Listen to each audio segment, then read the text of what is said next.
Hey everybody, welcome to Black August. My name is Lucas Alandici, PhD student of visual arts, adjunct professor of prison education, and member of Save the Kids and Transformative Justice. We have, as Anthony said, an amazing panel for this amazing month that is a commemoration of the Soledad Brothers, George Jackson, Move, Marcus Garvey, a lot of Black liberation, abolitionist fighters, and everything. Um, like Anthony said, everyone has 13 minutes. I will keep time as much as I can. I'll say 1 minute, and then I'll say time, and then we'll have time for Q&A and everything. So, first speaker is Selena Guerrera, a Chicago activist and abolitionist. I've known Selena for many years. And if you want, take it away, Selena.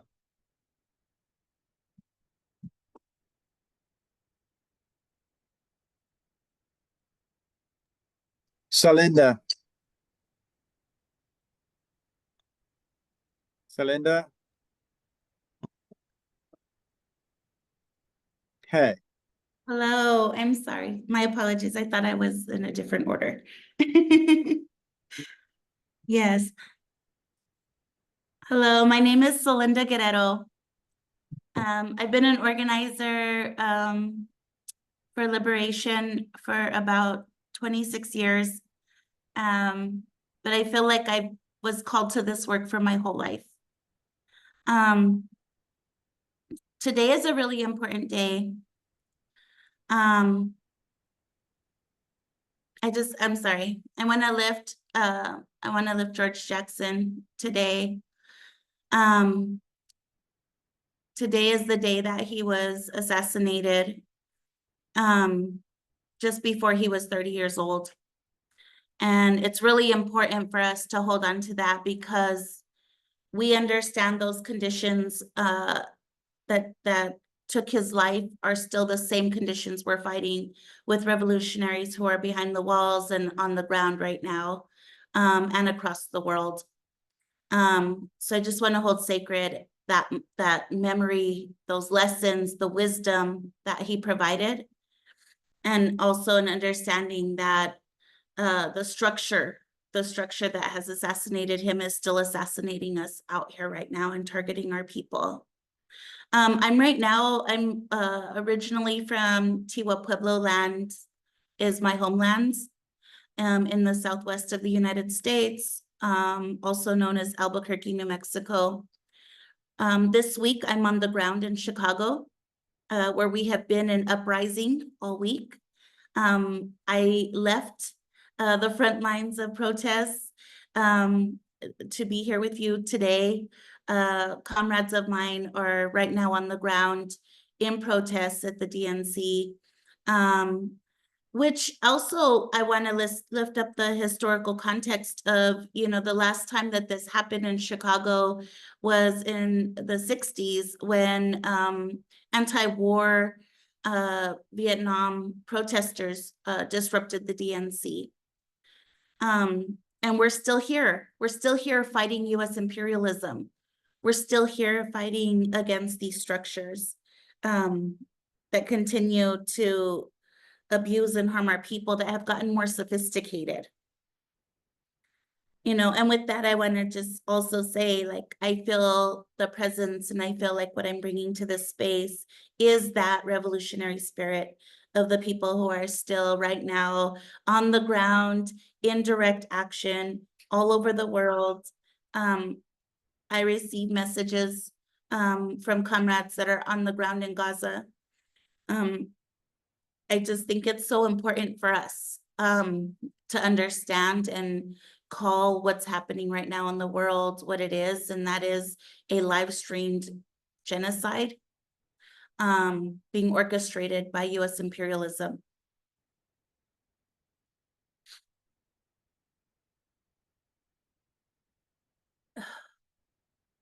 And only for the advancement of the capitalist structure.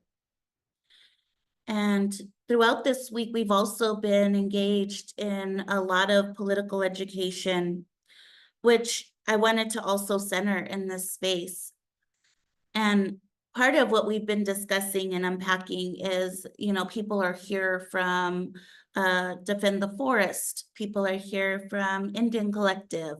Folks are here from IMA, International Migrant Alliances. So we're talking deeply about international solidarity, talking deeply about the revolutionary folks that are doing work and have been doing work, and whose shoulders that we stand on. And as we're unpacking that, I want to lift up that, COP cities, as we're having the dialogue today, there's 2 COP cities that are in New Mexico now. And I was talking with comrades about how I was in Atlanta at Defend the Forest for the Weeks of Action, and I was helping as best I could in direct action in Georgia. Meanwhile, at home in my own homelands, 2 COP cities were built right under our noses. And the grounding that Indian Collective gives us around the fact that COP cities have always existed on Turtle Island. They've always existed in this empire. And they're the military installations that exist all across this land. And we know that during colonization, many, many, many revolutionaries were taken to those sites and were assassinated. Wild Horse is one who was assassinated in his own homelands on a COP city fort that existed in this empire. And so I just want to call attention to just the way we're having conversations around the way state violence, the way we're experiencing oppression, the way we're having this dialogue, and that none of this is new, it's just evolving. We understand and recognize that policing comes and evolved out of slave catching. And we know that today, most of the US empire's police forces are trained by the IDF. And that Gaza has been a testing ground for many of the weapons that are being waged against us right now. Whether it's the facial recognition software that was used against and tested against Palestinians for decades, that's being used right now in grocery stores at Home Depot and Walmart's. We do jailhouse lawyering in our work as well. And one of our folks got arrested grocery shopping inside of Walmart because he had a warrant and the facial recognition software sent his face to the crime center. And so I think it's really important for us to understand the way these structures are evolving. From ShotSpotter technology to license plate readers, we are the most surveilled empire in the entire world outside of Palestine.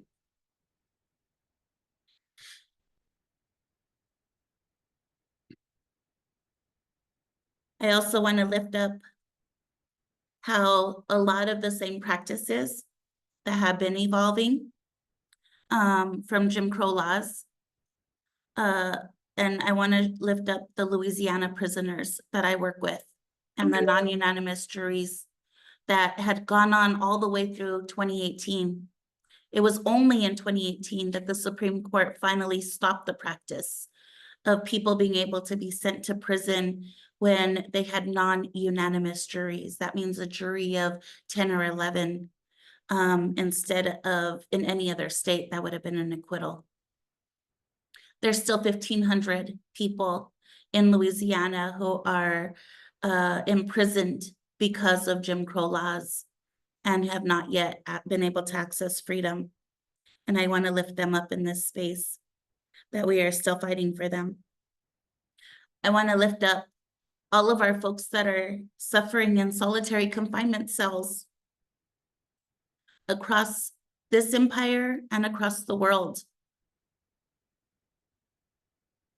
There are tens of thousands of Palestinians being abused right now in Israeli prisons.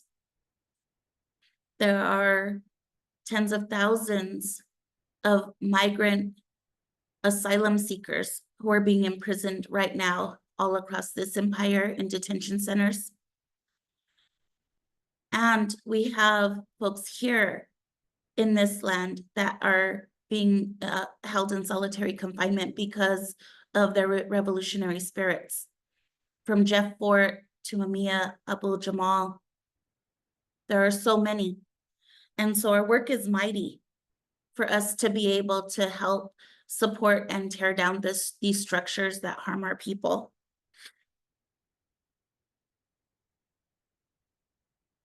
I also want to lift up, because like I said, our people are mighty and we're continuing to organize. And we're continuing to get stronger and to pivot and to learn from each other. And that's what we do when we're on the ground with each other. But I want to lift up the Jailhouse Lawyers list of demands because there will be another national prison strike this year.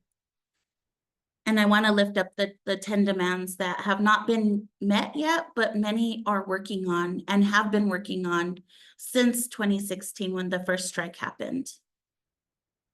Number one, an immediate improvement to the conditions of prisons and prison policies that recognize the humanity of imprisoned persons.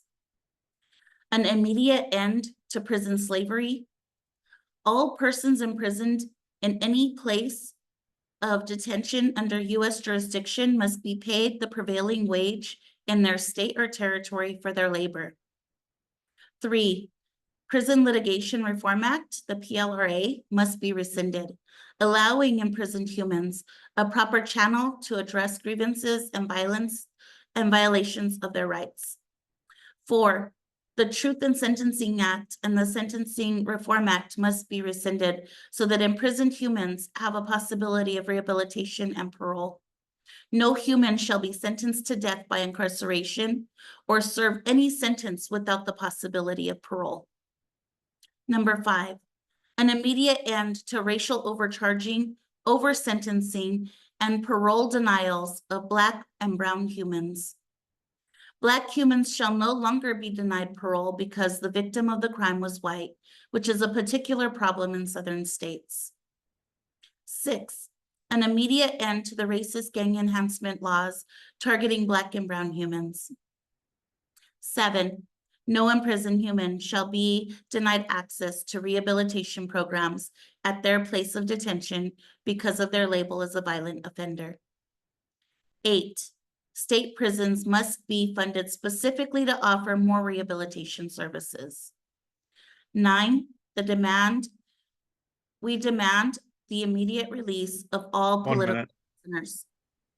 And 10, the voting rights of all confined citizens serving prison sentences, pretrial, or so-called ex-felons must be counted. Representation is demanded. All voices count. So I wanted to offer those demands because we are carrying those forward for the many, many, many people who are imprisoned. And I also want to lift up, lastly, in my last minute here, the pushback against these narratives of illegal people. And I'm talking about immigrant and migrant communities who are seeking safety, not just at our southern border, but all across this land. We must change the narrative of what it means for people to seek safety and be welcomed into the most resourced land in the entire world. Thank you. Thank you so much, Selena. That was incredibly powerful, and I'm glad you connected it to everything prisoners, Palestine, and what's going on the ground and at the DNC right now. Right now we have 8 minutes for questions. Monica?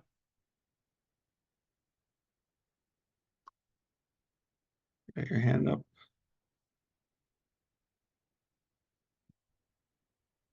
I didn't have a question. I was just sharing gratitude with Celinda for being able to share all this information. So thank you, Celinda, so much for the hard work that you do and being able to uplift all those different issues happening in the intersectionality. Thank you.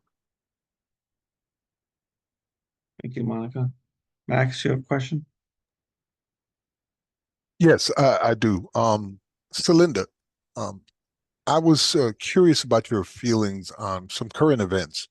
As of late, through social media, we have been seeing some advocates for Palestinians accusing Black people of colonization, saying they are colonizers and that they shouldn't be going overseas as part of the military, and kind of really giving Black people a hard time, despite how much they have participated in this efforts. What's your feelings on that? I'm actually not familiar with hearing that at all. Really? Yeah, my only experiences has been around Black and Palestinian solidarity for many, many years. I've been organizing with Palestinians. I would say at least, 10, 15 years. I've never heard that before, but I do know what is happening is one phenomenon that is Americans, regardless of race, American people claiming Jewish ancestry and going over to Israel, right? I'm using quotes because it's stolen land, and becoming settlers in Palestine and claiming stake in land that is not theirs. And so settlers come in all kinds of ways. And I'm going to go ahead and say her name in this space, but Tiffany Haddish is somebody who was on that paid Jewish Israel tour and is claiming Jewish heritage now and is trying to claim land in Israel. And so when we think about the tools and the structures that are at play and how much this happens, right, from land being auctioned off in New Jersey, temples, right, which was called out. So, settlers, we have comrades on the ground, and settlers in Israel look like all kinds of people. There are colonizers coming from all over the world who are coming there on behalf of Israel to try to make illegal settlements. And so, but yeah, I just want to say, I'm not familiar. Palestinians and Black folks have been in solidarity for generations. And I remember when I was helping to lead uprisings on the ground in 2020, my Palestinian comrades were doing murals in Palestine of George Floyd. We're doing murals for Black liberation in Palestine at the risk of their own lives, and sending solidarity. Thank you. You should check it out on TikTok. You probably don't do too much in the way of TikTok, or you can look on my page. I put a few of those videos where people are saying these things there on my page. And as far as Black people in Israel, Israel is a racist state as well as an apartheid and colonial state. And they have had instances there of euthanization of Black people, Africans in particular, as well as expelling them from the land. Yes. Yes.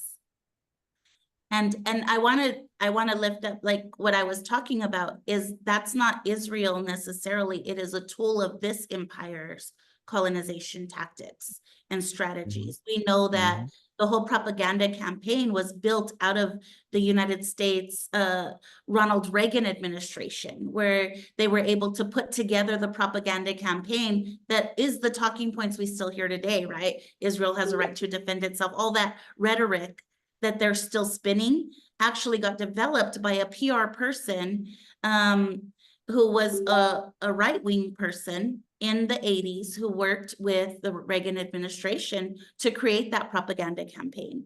And so we understand that they're using many tools right now, and also that there's many US soldiers. There's somewhere in the ballpark of about 30 to 50,000 IDF soldiers who are American citizens who are fighting as IDF soldiers right now. And, I shouldn't even use the word fighting. They're committing genocide, and so the entanglement is deep.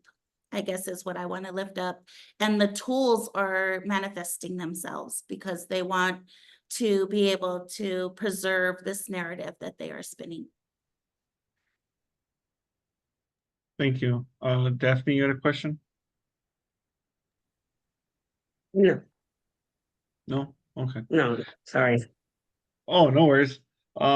We have about 2 minutes. If there's any last minute questions or comments, or we can just move on to Daphne. Thank you so much, Celinda. You inspire me all the time. So well done. Thank you so much. Next speaker is Daphne Jackson, another awesome revolutionary from everywhere and everywhere. Daphne Jackson.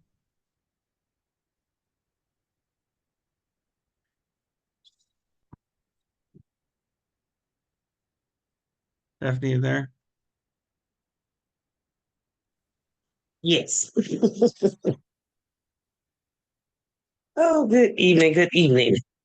Well, first off, I'd like to say, I don't know what my topic is. However, I don't need one. And I am Queen Daphne from Chicago. I am, well, actually Mississippi now, so I am like dual residency. I am a revolutionary soldier for self-determination. I am also a sister of the Almighty, People's Peace Stone Nation, led by my Khalifa, Mr. Jeff Fort, who we are fighting hard to not only remove from solitary confinement, but bring him back to the state of Illinois so he can actually attend a hearing, and as well fighting to dispel everything that people think they know why he's there, but he's not for the reasons people think. He's actually, the state of Illinois actually is paying the federal prisons to hold Jeff Fort. So they're kind of paying rent. So the charges and all that, once think that is not there. He fights a state case. So we are working really hard to just get him where he needs to be. So being part of that. But I will talk about Black liberation and revolution. Black liberation, which is required for all oppressed people to be free. Black liberation, we struggle for self-determination where we are able to provide for our people, take care of our people, educate our people.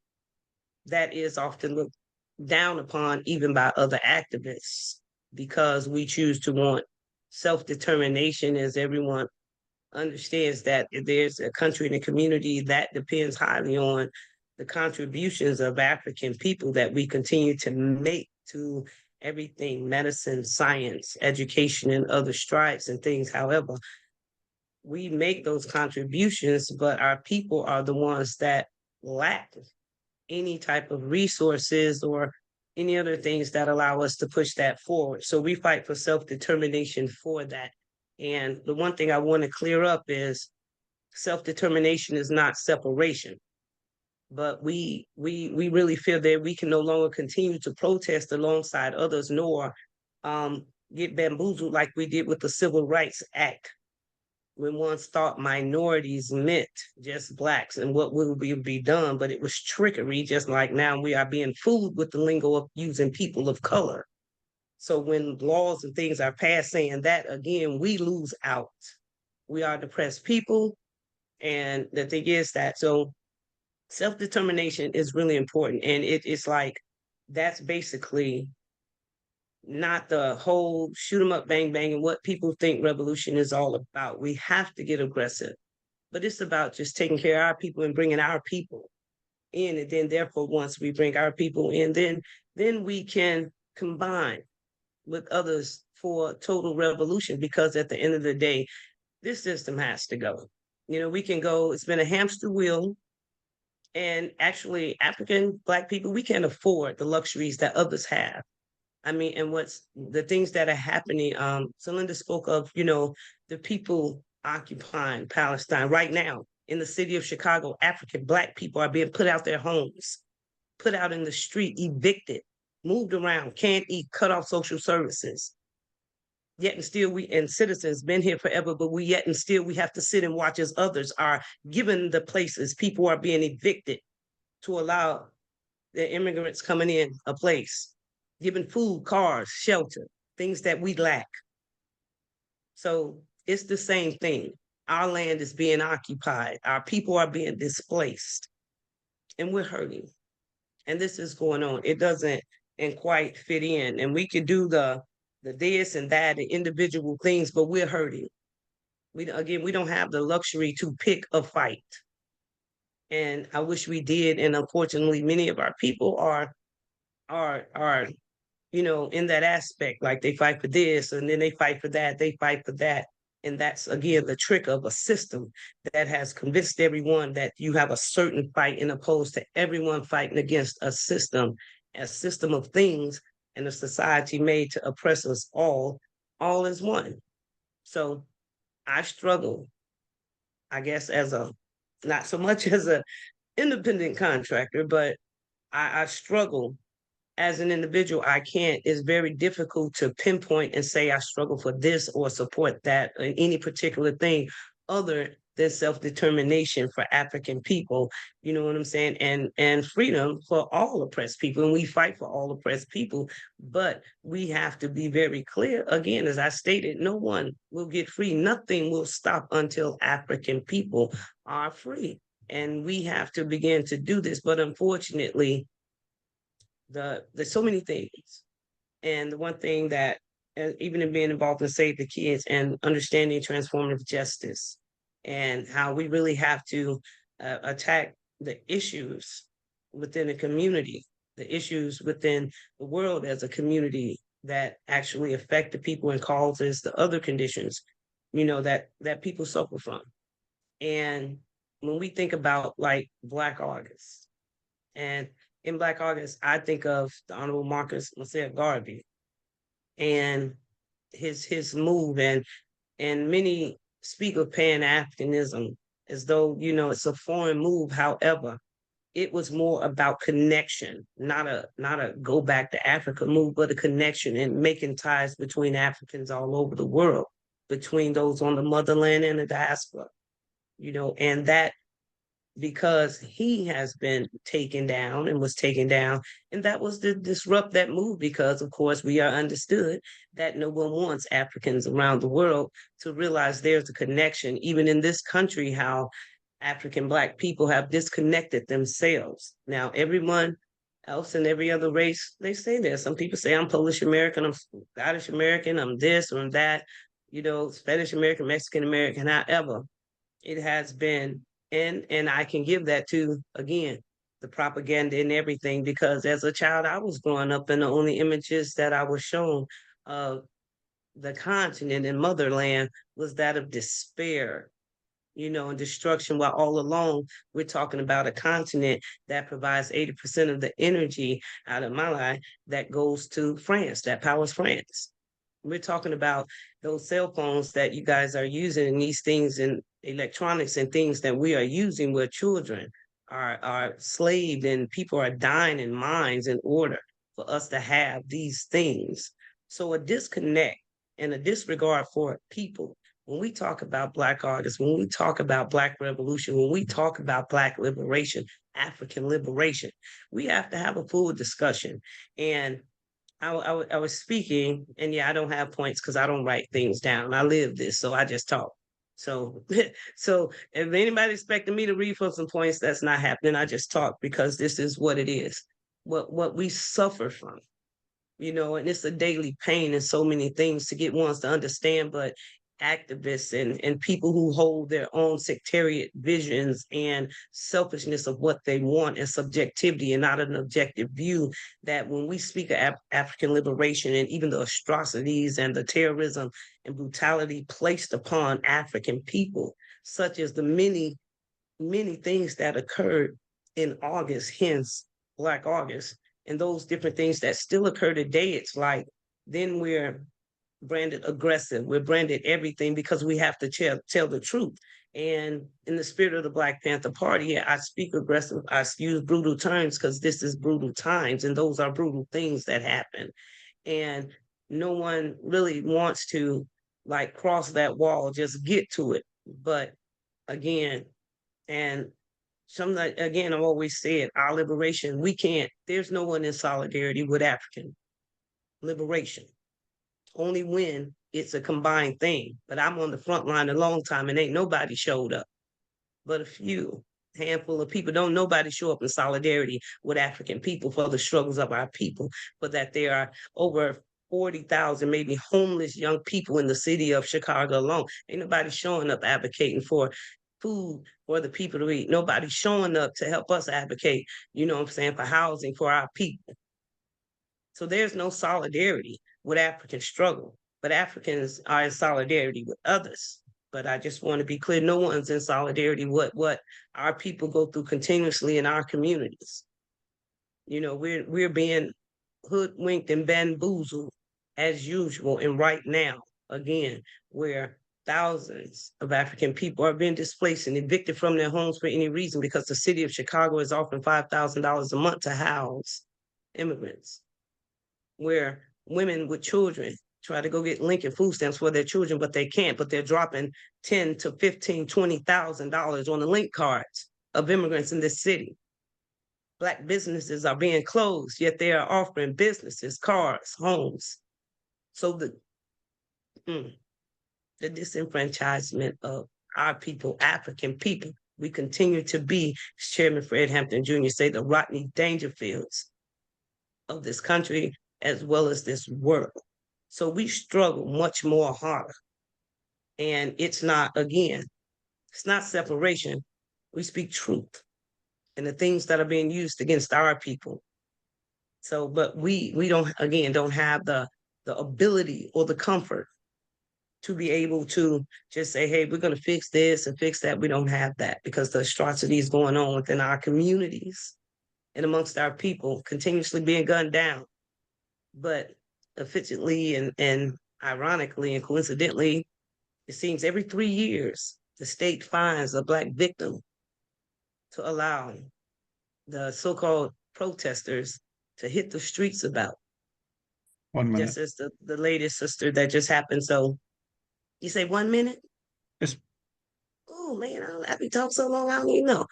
It seemed like it's only been 2 minutes. But anyway, to put that all together, truly revolution is the only solution. You know, I knock nobody's nothing. You dig what I'm saying? But I understand what's going on with my people and what's regarded with my people and the spinning wheel we've been on and bamboozled to continue on this hamster wheel of continuing protesting and all this other stuff is not getting us anywhere. That any Africans interested in healing and restoring African people need to focus on African communities, Black people, and healing and restoring the health and well-being so that people will be able to think right, addressing the mental health, addressing the drug abuse problems and things like that and domestic problems that we have to get our people in order so our people don't feel like they have to depend on anyone else in our struggle. And again, it's not separation, it's truth. And we struggle for self-determination so that we can help break free all oppressed people from a system of oppression. And that's what has to happen. That's around the world. And this has to be an international struggle. It just can't be here. So peace, that's what's happening. That's my Right spiel. on. Heck yeah. Thank you so much. If that doesn't pump you up, I don't know what does. So, does anyone have any comments, questions, Queen Daphne? We got eight Y'all got minutes. something to say. Kyle, Usually no one does after that. But yeah, can you? I thought you was coming to say something. But yeah, Max. You calling me out specifically, huh? I'm calling you out, Chris. I see that. There was something that you did say. You know, I have a group called Nobody. And I made this group so we could take credit for all the things that nobody does. You know what I mean? And I did notice you said nobody is doing certain things to assist you there. I mean, is that literally nobody, or is it just you're not aware that some people are out there doing these things to help? Oh, I'm clearly aware. Clearly aware. And you can go in the trenches in any Black community within this country, and you show me and prove me wrong, but No, and I don't mean telling people to come down to a building or a protest or a meeting down here downtown or in some safe space. I mean, get down in the trenches where me and my comrades go in the trenches where the people are, where the people's pains are. No, I don't see anyone there except for where Ann go. Ann be there. Is there a reason that you might be aware of for that lack of Well, support? well, because people don't actually know our pains, and in actuality, again, I think it benefits all that we remain in the conditions that we are. If we didn't, then nobody would have anything to fight for now, would they? Some people make a living off of this. I tend to So think that people just don't get it until it hits home, until it happens to them. And then they want the focus to be on them and the troubles that they go through. If they understood, as you said, the suffering and pain, they would be right there in the trenches. But I don't think they really get it. No matter how much they see it, it goes over their heads. There's a word or a phrase for it called cognitive dissonance, where you try to hold two conflicting thoughts in your head at the same time. On one side, you're saying this is slavery and genocide. And on the other side, you're saying we can reform it. And I don't mean you, I mean, this is what people are yeah, thinking. And that just makes their brains explode. but people don't experience. No one will ever experience what African people experience. Let's be clear. No one will ever experience what we experience. So no one will ever know or understand.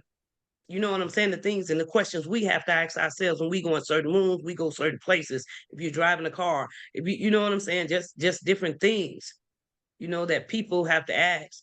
Will I be respected? Will I be accepted? I got to change up so I can get this job. I got to be a certain way. You dig what I'm saying? No one has to go through that but us. No one has to tell their children, don't make eye contact. Do this, do that. You know what I'm saying? When you're driving, do this. No one else has to tell their children, you know what I'm saying? Just don't get smart. Don't do this. We have to do that. No one could ever feel or go through what we go through when we have to be raised, you know what I'm saying, to watch our backs and do certain things or what's going to happen, or even accept the fact that we're going to pay higher insurance because of our zip code, or even accept the fact that it might be a possibility the pigs might knock us down. You know what I'm saying? So no one goes through that but us. So no one could ever feel, you know what I'm saying, what we go through. That's why no one else could say or how this could be fixed or how things could happen when it comes to African people. If you know what I'm saying, because if you don't know, you can't feel it. I know everybody's oppressed. That we're clear. The world is a whole system thing that everybody's oppressed. However, that oppression is based upon and the backs of African people. And it'll continue on, but we get hit with these opportunities here and there. That's not enough, and it's never. You can get 1,000 Black young people and give them a scholarship somewhere, but what about the other 20 million of them that's in the country? So you get what I'm saying? So it's like the way it's a surface of things that seem to just appease people. However, for every one that's saved, you know what I'm saying, there's 10,000 that's not, and that's how I view things. Thank you. Hopefully I came through as you wanted me to. Chris Powers. Chris, you got a question? There I am. Grace and peace, everyone. I hope all y'all can hear me.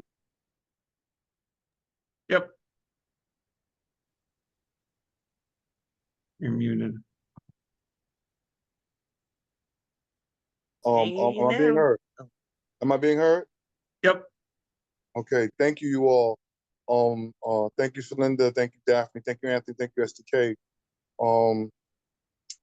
Daphne, I certainly, I don't listen to people. I don't follow people. I feel. That's what I do. I operate from a place of absorbing what's real to me in my atmosphere. I've always been tremendously empathetic. I've always felt the horror and the pain of oppression for others, as well as my own experiences, very, very deeply, deeper than what I think anyone could ever really understand. And so when I hear you talk about, others not being able to grasp the depths of difficulty and struggle and just hardship that is the Black experience here under this system, I really have, of course, not just a kernel, but a major part of my life that wants to extricate that system from my reality.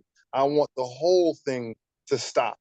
I agree with you that there's a time for, compromise, but but that's not this time. That time cannot come without operating from a position of power and strength. Now, let's agree that that power and strength cannot happen until we are whole and healed. And I think that that is the priority for us to become whole and healed. Now, with that said, I just have to say that for us to be whole and healed, we have to find medicine.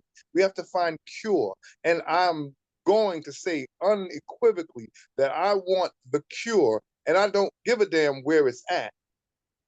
I don't care who's got the cure. If I can get the cure, give me the cure. You could be from wherever you are. I've read Marx. I've read, Fanon. I've read so many different thinkers from all over the world, from France, from Russia, from here in America, from China, from everywhere, looking for the cure. And I still say that it's not fair to say the cure isn't there. I just don't think that it's sweet. I think that the cure is bitter. And because it's bitter, we don't want it.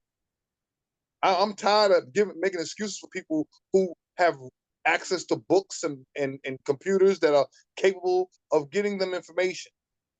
I'm not even aligning myself. I am not in solidarity with someone who doesn't want to be better, who doesn't want to make things better. I know that there are babies being born every day, Daphne, every day, that will have to grow up into the world that we lead them. And just like when I was young, born in '69, and the son, an orphan of their revolution, in fact, I felt let down. I know that the generations that follow us are going to feel just as let down if we don't throw this thing away and replace it with our own thing. But we got to be healed first. We got to be whole first. And we have to take that bit of medicine. We just have to. Okay, what I just want to say, an honor to you, sister. Before you go through there, the part of when you stated as far as the cure and people won't read and won't do this and you've read looking for it, you live every day, brother.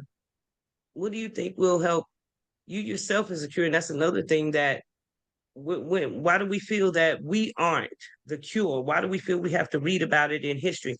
Again, and some of you say the kids, have I heard me say that? I don't know Black history. I don't know a lot about, I don't have time to.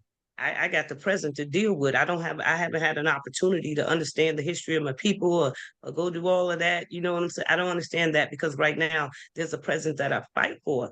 And I see you as the cure. I see myself as the cure. Monica as the cure. I see all of us African people as we are the cure. You don't have to meet certain criteria, brother. You know what I'm saying? Or read the books to look for it. We live every day. We see what needs to happen. Like you said, the healing and stuff. So that's the cure. Actually acting upon it. It's not in the book. You're not going to find it in the book. You're not going to find it anywhere else. And again, it can only come from us. You're the cure. You look outside, you see what's going on. Do something about it. We the cure. We can't do a mass scale, but as Chairman Fred Hampton Sr. said, just one revolutionary act by an individual. So we're the cure. The people are the cure. And once we see that, to stop looking in the books for it. We're here in the present right now. We can learn from the past, but we're in the present right now, and we have to deal with this as we have to right now. So I just wanted to add that. I think that's my time.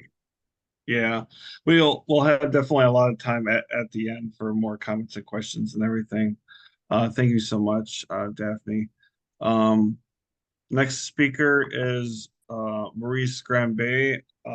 Maurice and I are both formerly incarcerated folks, just as impacted, whatever, terms someone takes upon themselves and everything.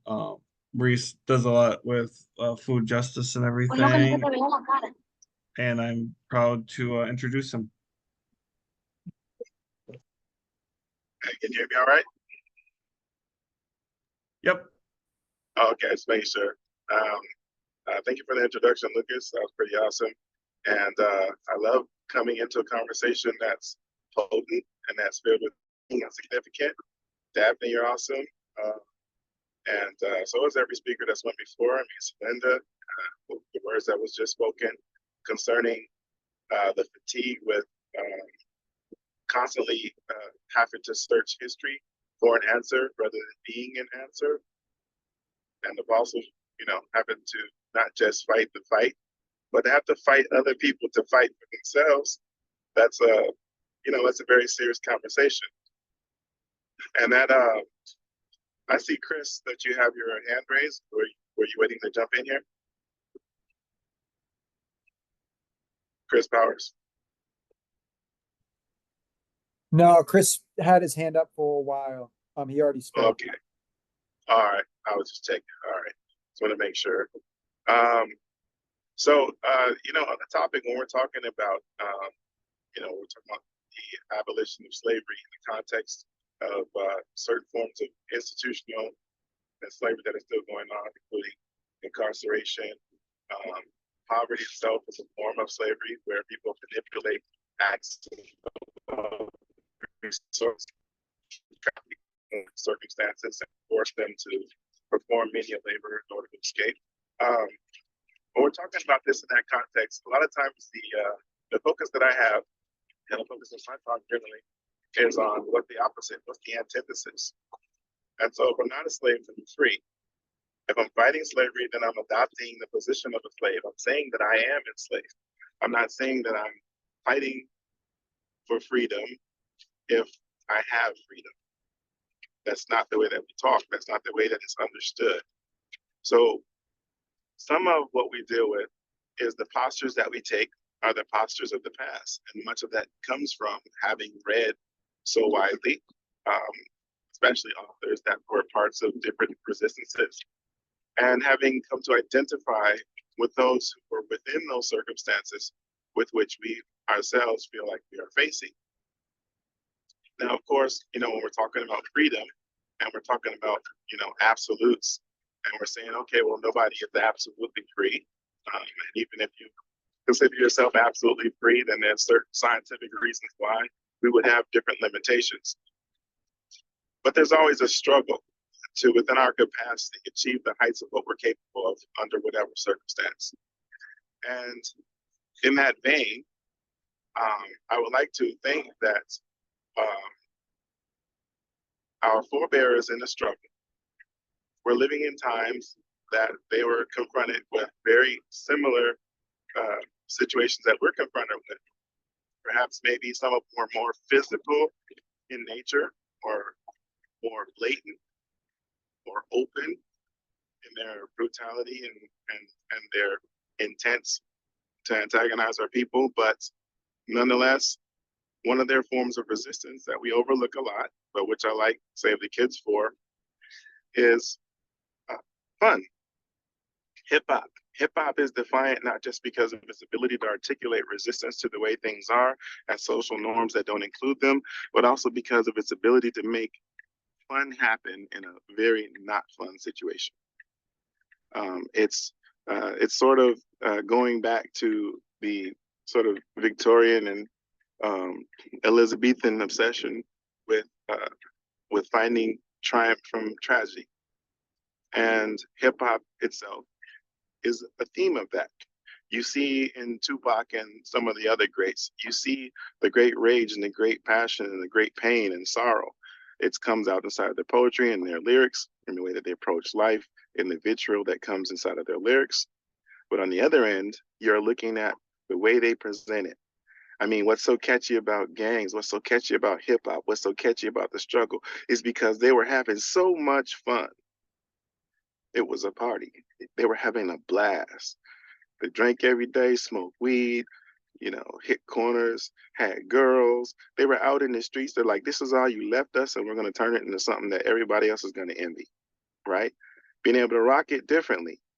I mean, a lot of African culture has been about taking something that other people detest and turning it into something that other people envy. And so that ability to transform what you've been presented with into something that is not just bearable, but it's something to be proud of.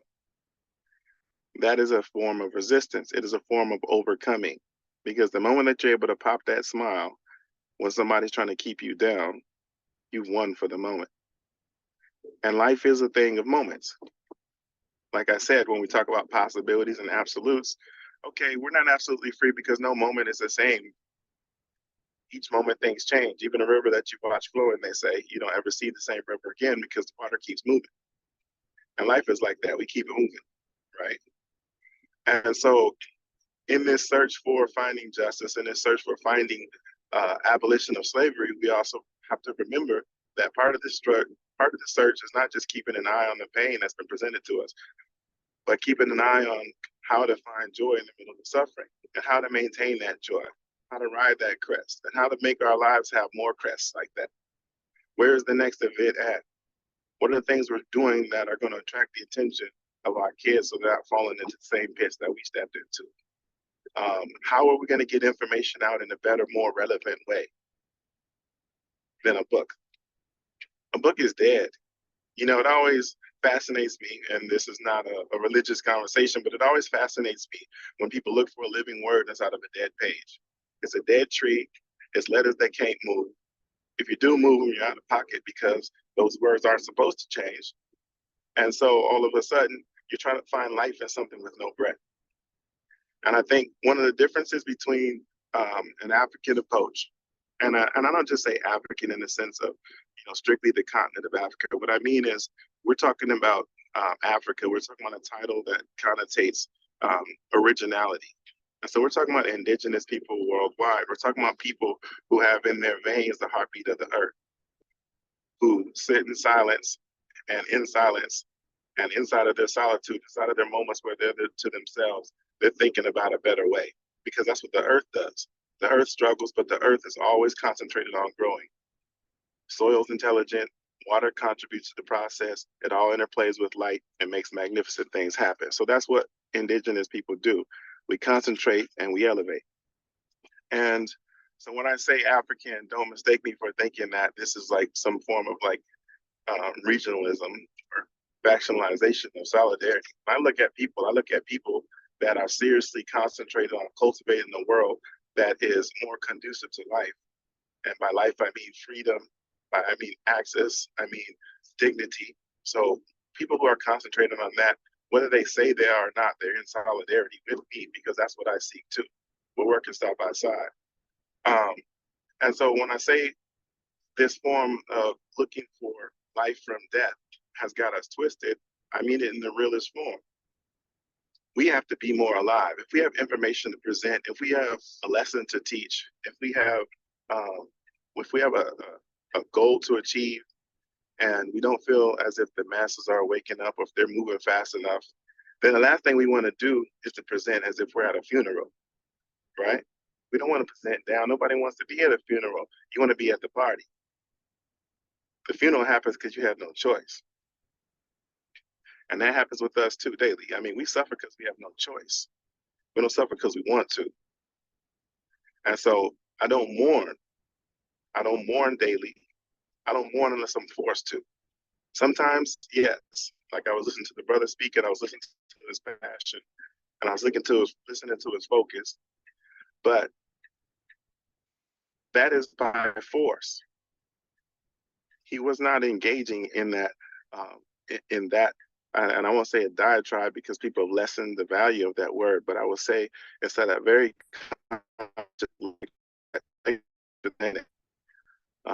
about the need for us to wake up and begin fighting for ourselves with the tools that we have available. If he did not have to, that would not be the focus of his brilliance. His eloquence would not be bent toward explaining a circumstance which did not present itself to him. His mind would be on greater things, things that are designed to cultivate a better life. We look at people who are inventing things like, astrophysics, and we're looking at mathematical equations, and we're dealing with what they call the advances of science. Those because of opportunity, where people have been presented with a life perspective where they feel as if they are free to sit there and think about what they want, and they're not forced to bend their brilliance toward an ever-present struggle. So much of our brilliance as indigenous, as African people, is bent towards the struggle that the achievements that our brilliance demand, that the dignity of our brilliance demand, are being lost. They say that the richest place on the earth is the graveyard. And to some extent, I mean, that's what we're talking about is a graveyard here. We're talking about a conscious, living, breathing graveyard, but nonetheless a graveyard where the struggle has encapsulated us all, drawn in all of our attention, drawn in all of our best thoughts, our best lectures, our best essays, our most eloquent speakers, a lot of our money, and we ain't rich in the first place. It's all been going towards this sort of death dirge. And my point in saying this is that if we equally set our eyes on life and put our best towards living, towards evoking that smile, towards bringing out that energy, towards extending that vibrancy that we all consider animation, that we all consider the nadir, wellspring of existence, then I think that in essence, our actions will be accomplishing what we see. It's a different approach, yes. It's an approach that's partially taken, yes. But one of the greatest things I saw out of the protest, even the protest with George Floyd, was when they brought out like the dance troops, and the people was making music, and they were passing out water to each other, and they're passing out food, and they were showing people what it looked like to be alive and to be indigenous, to be able to ride to the rhythms and to make music out of something that was so tragic. That was my favorite part of the marches. It gave me the most energy. It made me say, man, listen, this is something that I want to be a part of.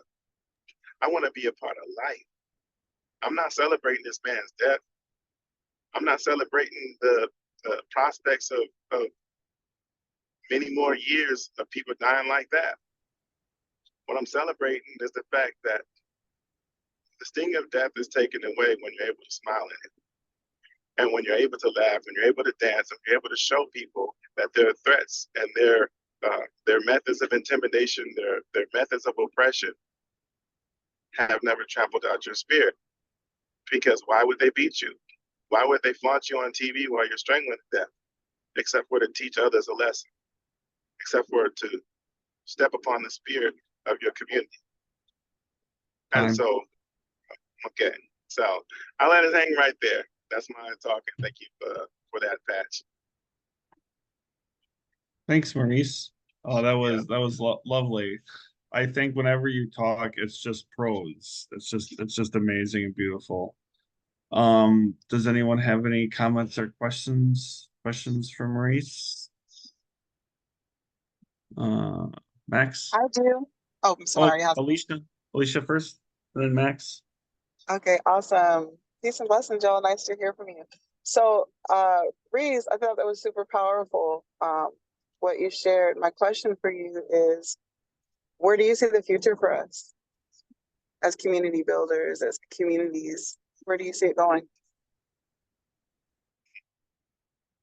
Awesome. That is a great question, and I appreciate that. And as always, I'm on the side of life. I see that the future of us is a future of hip hop. It's a future of evolving forms of music, of dancing, of laughing, of singing, of engaging, and of enticing people to be with us. Of saying, man, it's so much fun. The dark side got cookies, and I think it's the same way with us, community builders. We have fun, and I think that's where the future's headed, and I think that the future's bright always. Awesome, thank you. If you could unmute my camera or allow my camera to work, that would be cool.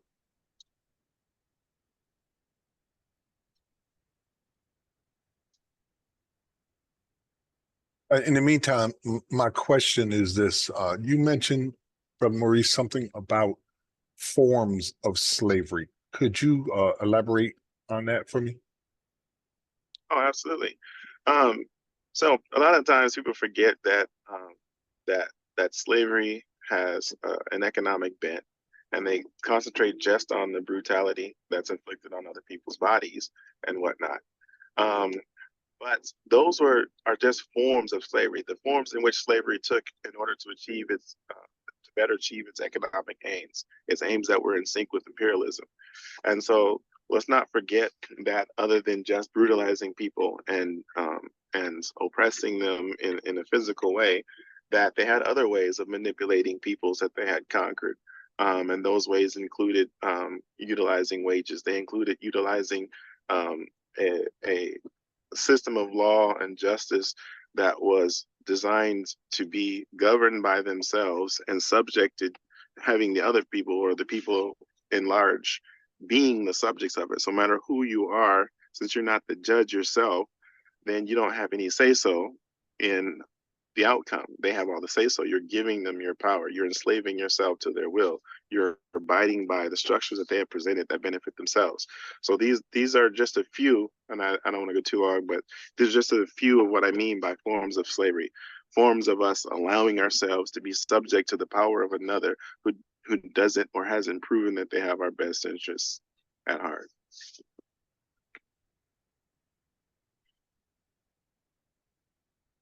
Thank you very much.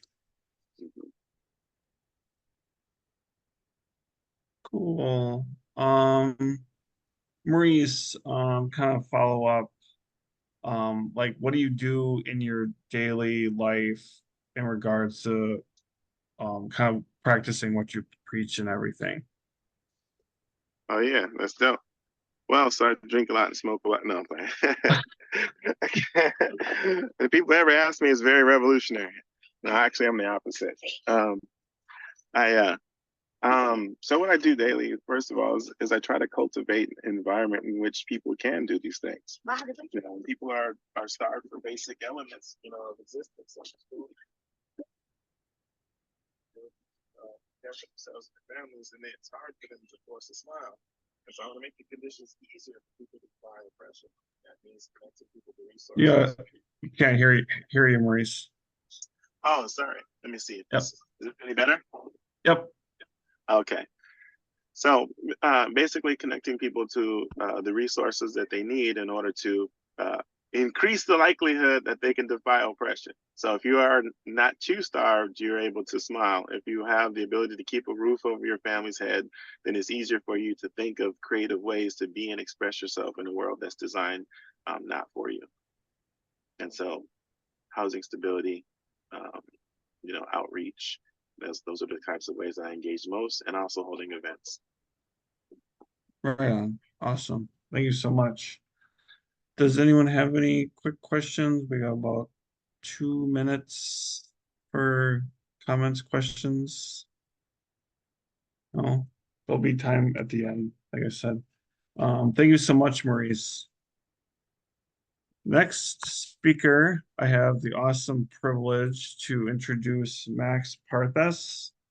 He is the National Campaign Coordinator for the Abolish Slavery National Network, Acting Director of Paul Duffy Abolitionist Center, and Executive Director of the syndicated podcast Abolition Today. Take it away, Max.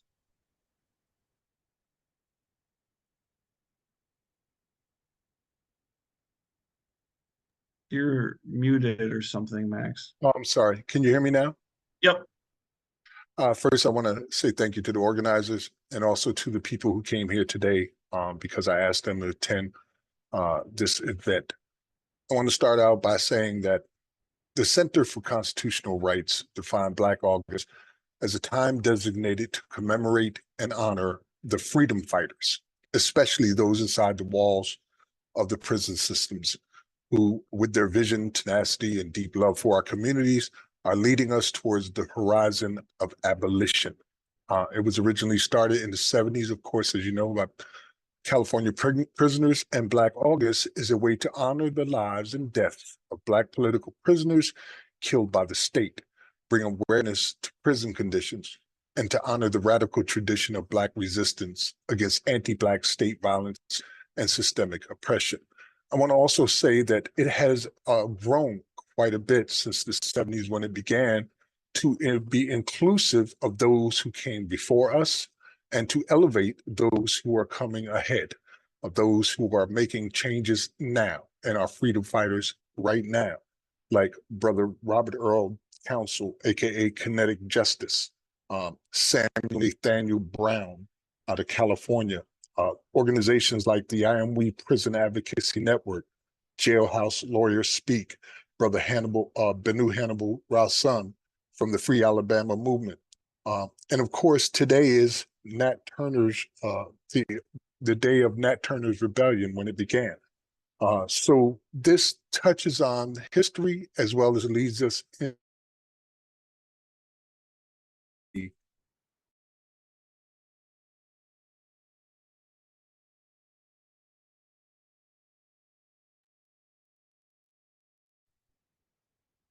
Max, you're frozen. That was amazing. I'm glad you mentioned Nat Turner. There he is. So frozen, Max. See you fine.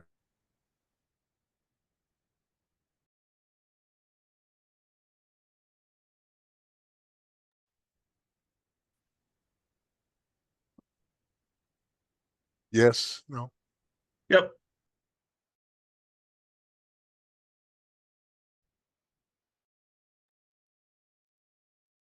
Yep, you're unfrozen for about a second. Man, Yep, now we hear you. here now. Yes. I don't know what you missed, but I'll continue where I left off. You introduced me as the National Campaign Coordinator for the Abolish Slavery National Network.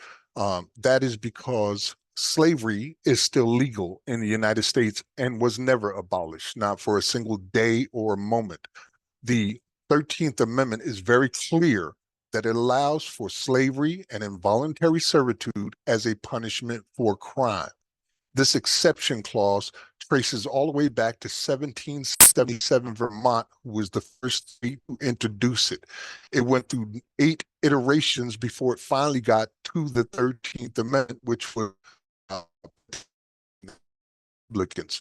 But allowing that loophole led from the individual being able to own people to the state taking over the job of actually owning people and enslaving them. We went through a system that transferred from chattel slavery to convict leasing, where pig laws and black codes and vagrancy laws were used to incarcerate black men, women, and children and then force them to work for free on mines and in railroads and sometimes on the plantations where they were formerly enslaved.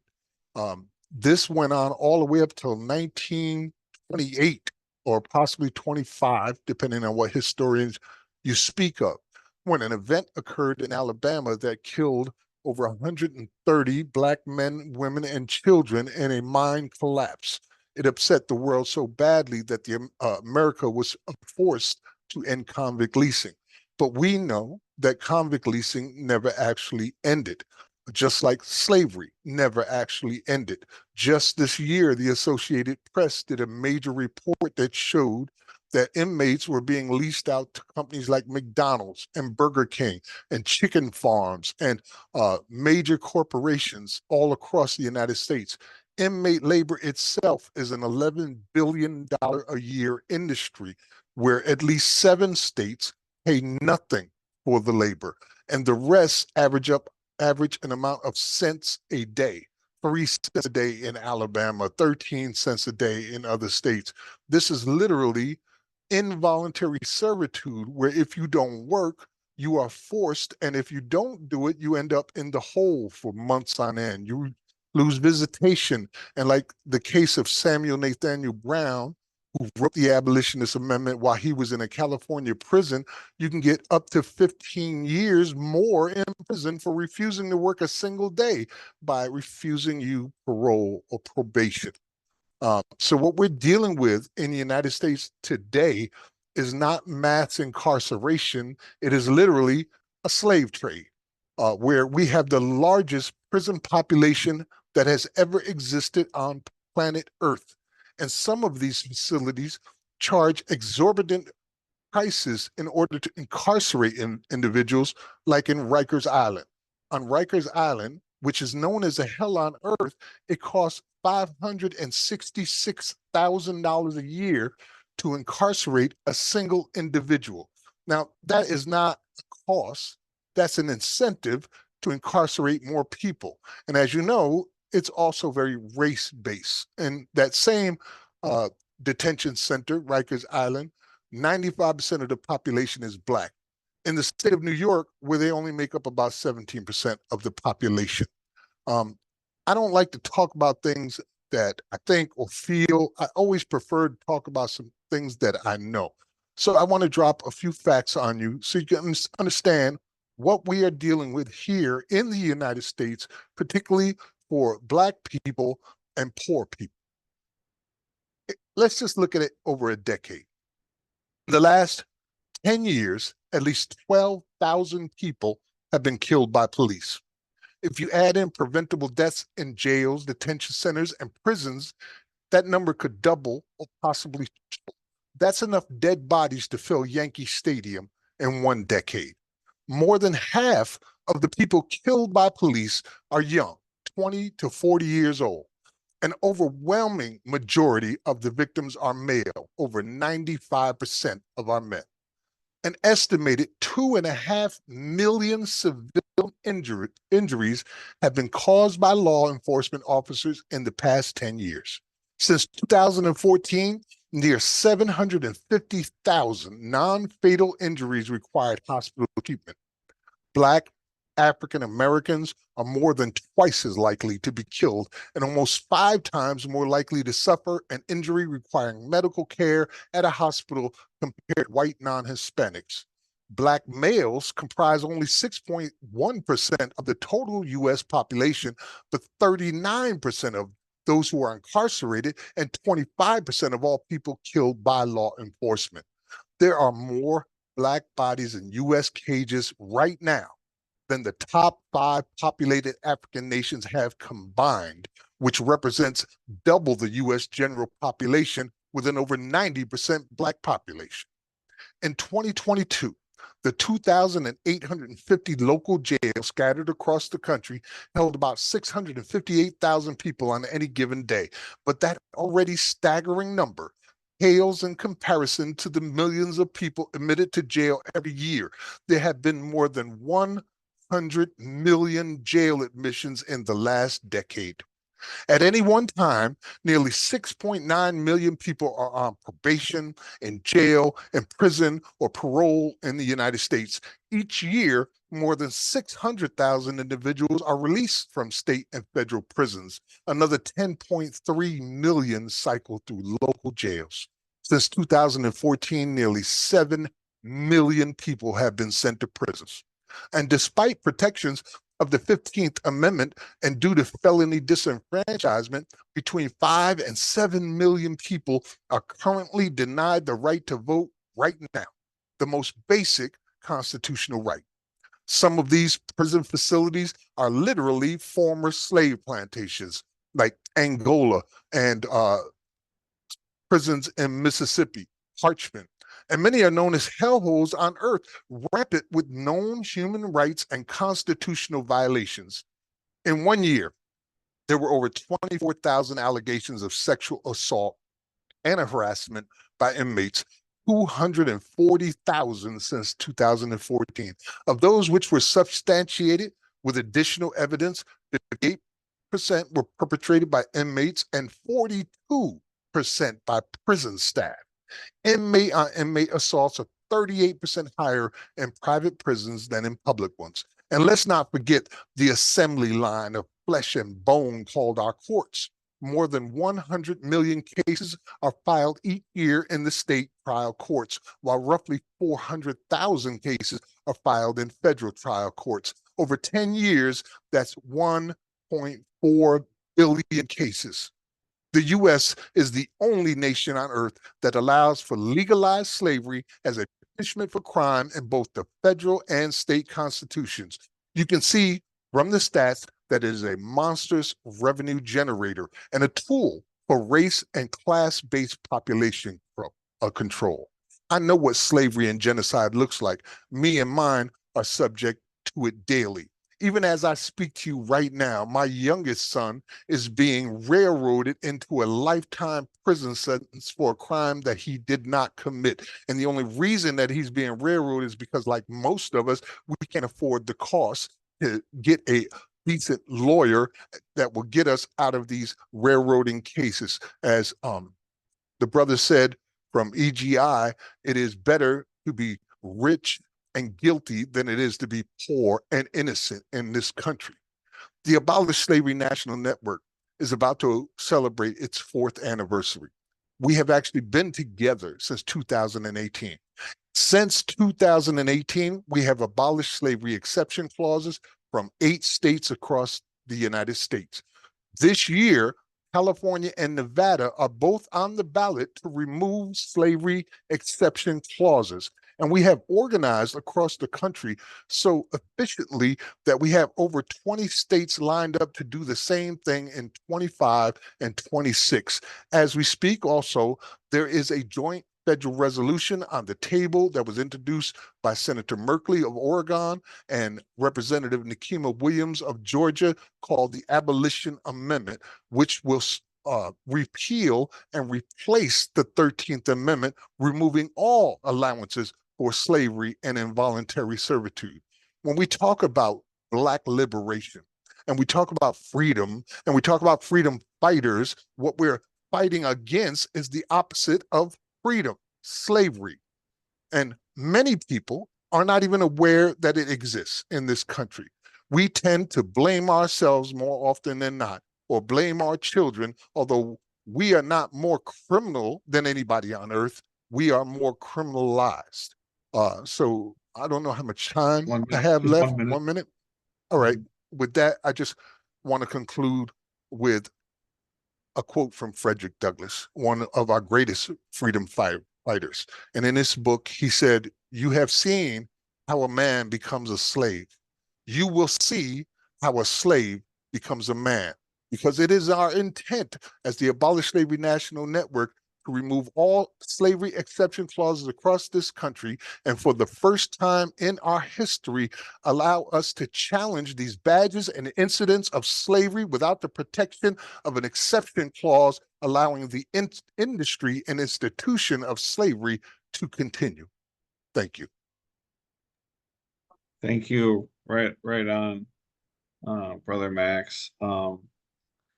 There was a mention in the chat, if you wanted to mention the Nat Turner insurrection, Today is the anniversary of the Nat Turner insurrection. You can find much of that story with a quick Google. He rose up and rebelled and started killing his enslavers and organizing people to do the same. But as almost all of our uprisings end up, he was killed, as well as all of his followers were slaughtered. Their heads were placed on pikes on roads, and people who were enslaved hundreds of miles away suffered due to that, because enslavers became so afraid that we were going to kill them all that they started really bringing down the hammer on those who had nothing to do with it. One of the things about slavery uprisings that we have found, and I've studied over 300 of them, is they always seem to be sold out from the inside. Somebody who looks just like you sells you out, and your entire people end up getting slaughtered and put as an example. So if we're going to ever have another uprising, it's going to have to be a different way. And the way we're doing it now is by first ending slavery, because you can't have freedom, you can't have justice, you can't have equality, you can't have any of these things, fairness or justice, as long as slavery is legal. You can't have slavery and freedom in the same country, because one would be a lie and the other overlooked. right on, totally. Does anyone else have any questions or comments for Max?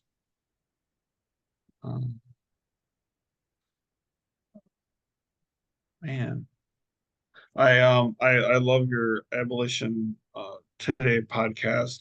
Can you talk a little bit about that so people can tune in and Yes. spread the word and everything? You can find our archives at abolitiontoday.org. It's hosted by myself and Yusuf Hassan.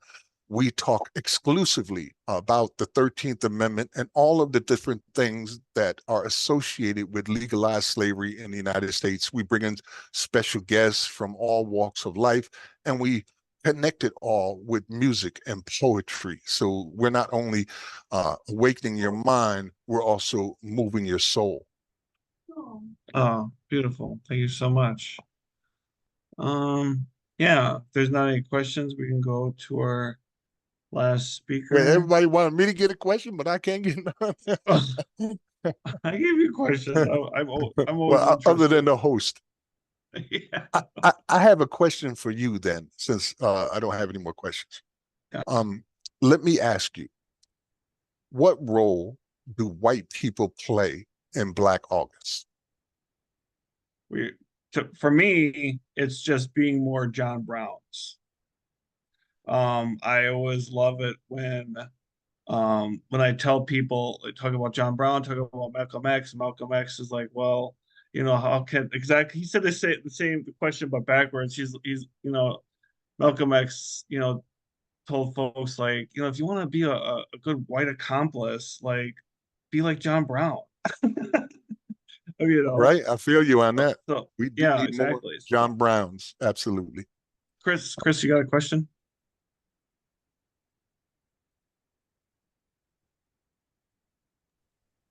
Oh wow, Max. I don't know how this question is gonna come out, bro, because I'm gonna be gushy for a minute and just thank you for a wonderful, wonderful, wonderful moment in time. I think what you said was such a tribute to this moment that, like, I'm glad that I joined into this call to feel and hear that, bro. I'm grateful for every single word, and I'm glad that there's gonna be a transcript of it because I'm gonna listen to it often and do my best to implement it. Um, um, brother, like, there's so much to unpack from what you said that I just didn't want to ramble, so I kept my hand down. But it's all good stuff. That's the great part about it. It's all useful and poignantly necessary, right? Oh, I got so many platitudes and I can't get to the point because I feel that good about it. Um, um, but essentially, I'm so I'm so busy doing this in my life, knowing these things in my life, and trying to put them and implement them amongst my contemporaries and peers, every day, every day, and it is an example level thing, like having come from wow, so much of the prison industrial complex's structure, right? Like to know that's something that yes, you can call it slavery all you want to, but I think I've benefited from looking at it the other way around, right? From understanding that it was always prison. It just included slavery. And as having been a prisoner and not an inmate or some other thing, my mind was always on the escape. And yeah, I definitely used my mind to do so when I couldn't get over the barbed wire. And I understood that there was, entire, forces in place, literal and physical forces in place to prevent me from escaping. And that hasn't really changed. And so that's why I'm so happy that the idea to connect those two dots, to really, synthesize that into something that will be productive. It is true that it's not, it's like continuing to call racism without calling it apartheid is no better than trying to call this prison slavery.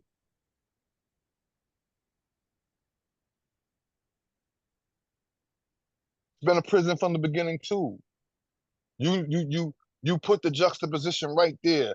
The shackles from Ghana to the shackles right now, they're real. They weren't fake.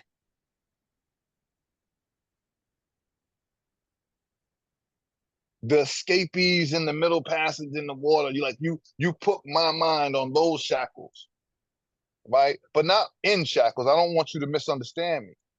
But I celebrate the fact that that was the way they went out. They abandoned ship.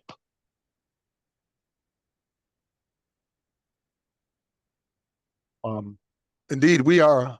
As I said, we've already abolished slavery in 8 states, with 2 more coming in to make it 10 this year, and then another more than 24 coming in 2025 and 26. But in addition to that, we've also moved into phase 2, which is challenging the badges and incidents of slavery without the protection of an exception clause. And we've begun class action lawsuits in Louisiana, in Alabama, in Colorado, and also in Tennessee. And these are states that have removed their exception clause. And so now we have opened a door that has never been opened before. Anytime we challenged it previously, they always pointed to these exception clauses and says, this is the Constitution, and it says we can do that to you, so we're going to do that to you. And now, without that protection, we're going to see what's going to happen. We're trying to set some precedents, and I believe we will in the future. We have at least 3 class action lawsuits in Alabama right now. You can find all of this information on Google. And if you're interested in more of what we're doing, are you familiar with Mark Hughes in Vermont? I work very closely with Mark Hughes. As a matter of fact, I'll be with him this Friday as African Landing Day in Vermont. My wife and I are also spoken word artists, so we'll be in Vermont at the event, performing spoken word as well as speaking on the issues.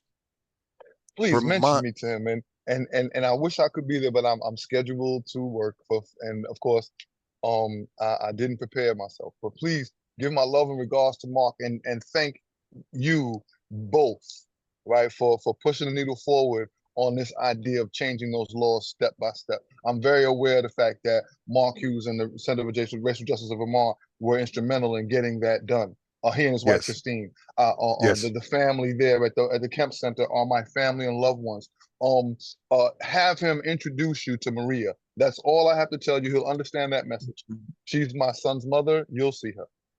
All right, I wrote it down. Cool. Thank you so much. Our last speaker is, thank you so much, Max. Appreciate you. You're welcome.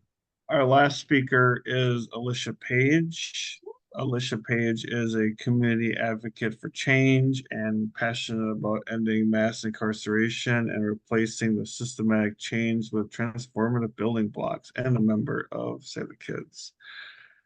Alicia, are you on? Doesn't seem like that. Let's see. Alicia, are you on as a different person?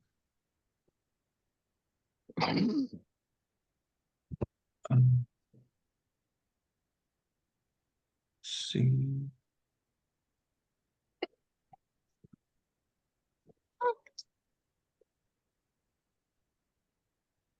Alicia, are you there?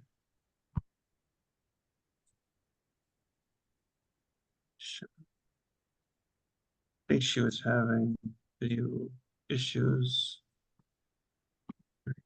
I don't see her, Lucas. Yeah, I was just checking the message, and she had problems or whatever. So Yo, with the videos. So I mean, if she doesn't show up, come back on in the next 5 minutes. I mean, it was an amazing conversation and everything. We'll just wait. Does anyone else have any comments or questions? We can just do like a 5-minute wrap up. I think all the speakers, you're amazing. You definitely are doing what needs to be done every single day, practicing in theory and fighting the imperialist monsters and every friggin' hegemony. So, Max, as you're muted. Yes, I did want to add something. I have a frustration. Can you hear me now? Yes. Okay. I have a frustration, and my frustration is there's always something more important than ending slavery in America. It drives me wild. It doesn't matter what it is, but there's always something that has a higher priority than ending actual legalized slavery in the nation with the largest prison population that's ever existed on planet Earth. That is a huge frustration for me. And I would appreciate, not speaking to anybody here directly, but anybody that's listening, that you make this a priority, because you cannot have change without ending slavery. I mean, what the hell, people? You know? So yes, this is a very serious thing, and it probably is the linchpin, the key to our liberation and our freedom. So if we could get any help from anybody, please visit us at abolishslavery.us. You can make a donation, you can offer your time and your services, or you can just educate yourself on the tons of information we have available there. But it's time. Now is the time for slavery to end. Right on. Not today, not tomorrow, or tomorrow, every day. Every day. Right. Cool beans. I love it. Does anyone have anything else and everything? Daphne, Selena? Yeah, I have just a couple of notes that I wanted to bring in. I think just on that note of what the elder brought in is I want to just lift up the words of Eric Brown, who's a former prisoner from David Wade and Angola prison in Louisiana. And he always talked about, you cannot just cut the top of this rot, right? It's not just mowing the grass. We've got to pull it from its roots. And I think that's what Elder is lifting up for us. We've got to pull it from the root because it is rotten at its core, and we have to lift it from there. I also want to bring in, what Angela Davis has taught us around what I've grounded in the way I do my work is to go and always stand next to and be with the most oppressed. And when you do that and you lift from there, everybody will lift. And I also want to bring in just, a few of the tools that we do use, because I want us to stay hopeful and know that we are in practice. We are in practice because we have always freed ourselves. Nobody's ever come to free us. We have always freed ourselves. Our people have always freed ourselves, whether it was sinking ships in the transatlantic slave trade to resistance on the homelands, like where it's always happened, whether it was the rebellions that Elder talked about. We have always freed ourselves, and we will continue to free ourselves. And we will continue to free ourselves through the tools and the things that we know in our history that is inside of us at our cellular level. And that is the practices of Justice Ubuntu, of healing circles, of doing, it's called mutual aid now. At the turn of the century, it was named mutual aid, but it's something that had always existed. Everybody gets to eat, everybody gets housing, everybody shares resources. Using strategies of the Panthers and the Brown Berets and the Vice Lords of cop watches and keeping safe each other, because we know that we keep each other safe in our communities. Using practices of restorative and transformative justice, And I also want to just lift up too, like the intersections. We keep talking, I keep pivoting back into the intersections, but we know that when we free the land, we free the people, and that's what it's going to come down to. So we really have to grapple with U.S. imperialism, with colonialism, and all of the ways that it presents itself. And also just want to say too that, this work can feel really, really heavy and really complicated all the time for so many. But I also know that this work is not something that people choose. We didn't choose it. It chose us as liberation fighters. It's within us, and we are here, and we are chosen to be here to do this work. And that lives inside of every single oppressed person. And like Malcolm said, there will not be a revolution with the sleeping people. We must first wake them up. And that awakening will happen. Everybody's not ready. Everybody's not coming along right now. And we know that, and we recognize that. And in the meantime, we can just try to keep each other safe until the consciousness does arrive. But it will happen. It will happen, and our people are coming, and our people are awakening. I think we are at pivotal moments once again, you know, in this empire, and we are in a toppling empire. You know, most empires historically last about 500 years. We are just about 500 years in this empire. So change is upon us, and we are the change makers.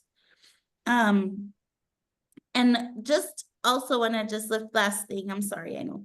I wanted also just to talk about the unhoused people in this empire, right? Daphne talked about it, about people being evicted, people being unhoused, and knowing that Black people are 6 times more likely to be unhoused than anybody else. And we know what the Supreme Court just did.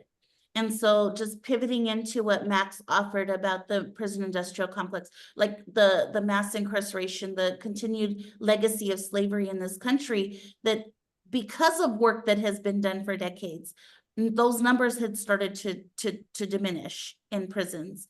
And this is a newly crafted way that criminalization is starting to appear. And that's what we know, right? Like unhoused people are now being criminalized by the masses and pulled into jails and prison systems all across this land. And so we have to be conscious of the way slavery continues to evolve itself to sustain itself.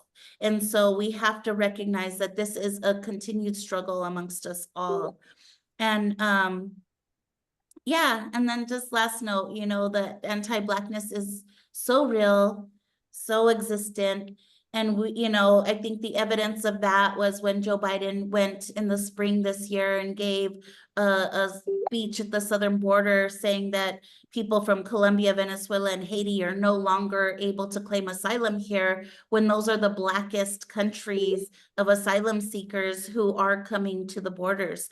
So I think, you know, when we talk about this struggle of Black liberation and seeing it from an international perspective, it is so imperative that we make sure that we understand that we are all Black people and we are all seeking safety, and we are all the ones that will free ourselves, and that we always have, and that we will continue to do the work in solidarity with each other until everybody is free, because nobody is free until everybody is free. Want to lift Fannie Lou Hamer into this conversation as well. Thank Right you. on. Incredible. Sean, you have your hand up? Oh, I will mute. There we go.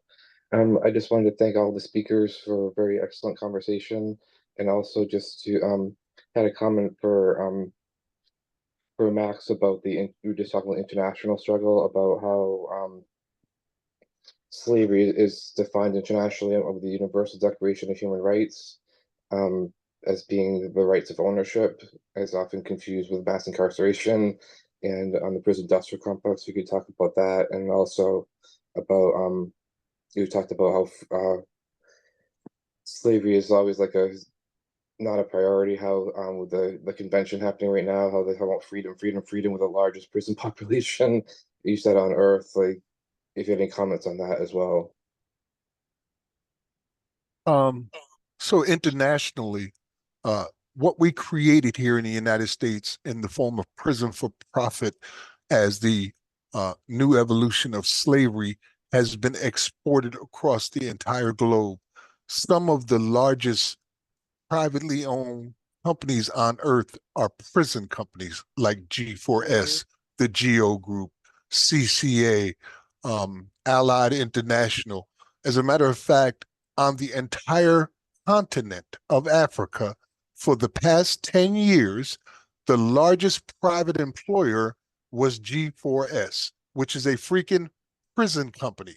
How in the hell on the entire continent can the largest employer be a prison company? So internationally, it has spread everywhere, even in places like Turkey, where they built over 240 new prisons to house dissidents, in their prison systems. And some of the cruelty in these prisons is beyond belief. I've seen prisons in places like Ghana, Haiti, South Africa, where the inmates are in facilities built to hold a dozen men but there are over 60 people in these cages sitting with their knees to each other's backs because it's the only way they can fit in. They're barely being fed, they have no health care, and the brutality is beyond belief. And often, in order to generate the revenue, they don't care about whether somebody's guilty or not. If they need more money through the prison system, they just go and arrest people and put them in these cages without any kind of representation. Here in the United States, just a few years ago, we had a company called Merkel, which was working with 2 judges in Pennsylvania who had put over 5,000 children into for-profit prisons because they were getting $2.5 million in kickbacks, sending children to prisons so they could make money on it. Both of those judges admitted guilty. Both of them went to prison. One was recently released on a mercy situation because he was very sick. I wouldn't have released him, but nonetheless, that is the international issue and how we've exported slavery across the globe once again. What was the other question that you had for me, Sean?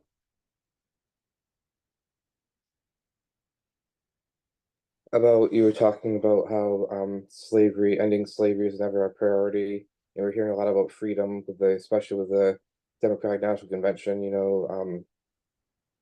If you have any thoughts Yes. about how they're ignoring us.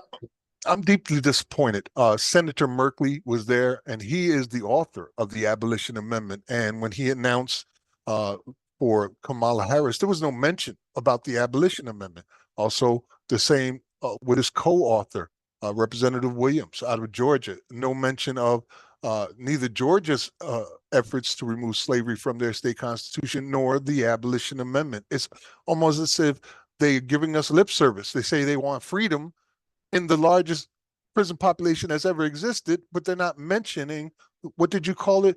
The cures for slavery that are happening that they are signed on to. So it is very disappointing that they're talking about all these freedoms when slavery is legal right now. And not only is it legal, it is in practice. Here, here. Thank you so much. Yes, Anthony, thank you so much, everybody. Speakers, you've inspired me again every single day. I hope it inspired people to carpe diem and everything. And yes, Anthony, you can stop the recording.